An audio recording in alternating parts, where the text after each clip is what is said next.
Welcome to 9V news. నా పేరు సుమలత. ఖమ్మం జిల్లా మధిర ఆత్కూర్ రోడ్లో ఉన్న సాయి బాలాజీ కోల్డ్ స్టోరేజీలో అగ్ని ప్రమాదం. 300 మంది రైతులకు సంబంధించిన 28,000 మిర్చి బస్తాలు నిల్వ ఉన్నట్లు సమాచారం. కోల్డ్ స్టోరేజీ వరకు భారీగా చేరుకున్న రైతులు మంటలు అదుపులోకి వచ్చే అవకాశం లేదని అంటున్న ఫైర్ సిబ్బంది. 6 కాలం కష్టపడి మిర్చిని పండించిన రైతు ఎక్కువ రేటు వస్తాయని మిర్చి కోల్డ్ స్టోరేజీలో దాచుకున్న మిర్చి బస్తాలు అగ్ని ప్రమాదంలో కాలి బూడిదయ్యాయి. మిర్చి రైతుల ఆందోళన. కోల్డ్ స్టోరేజీ వద్ద అధికారులు అగ్ని ప్రమాదం ఎలా జరిగిందని విచారణ చేస్తున్నారు.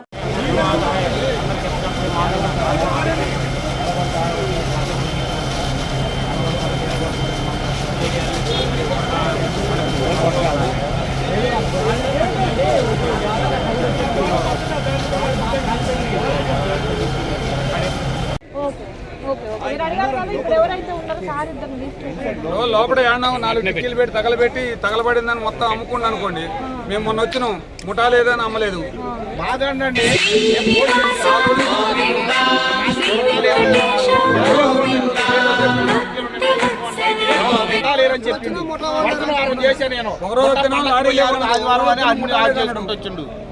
నేను ఖమ్మం వేసిపోతానన్న కాయలు ఈ మధ్యలో ఎవరు మనపోతే నేను రేపు ఎల్లుండి వచ్చి ఖమ్మం వేసిపోదాం, లారీ పెట్టుకున్నాం. నేను అయ్యాలే వేసిపోతానని ముట్టాలేరు అని చెప్పుకొచ్చిండు.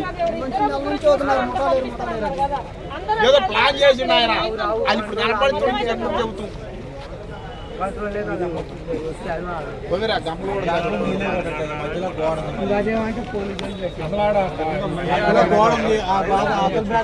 కాలకుండా నీళ్ళు కొట్టవచ్చు కదా. ఖాళీ చేసి కొద్దిగా ఉంచారు.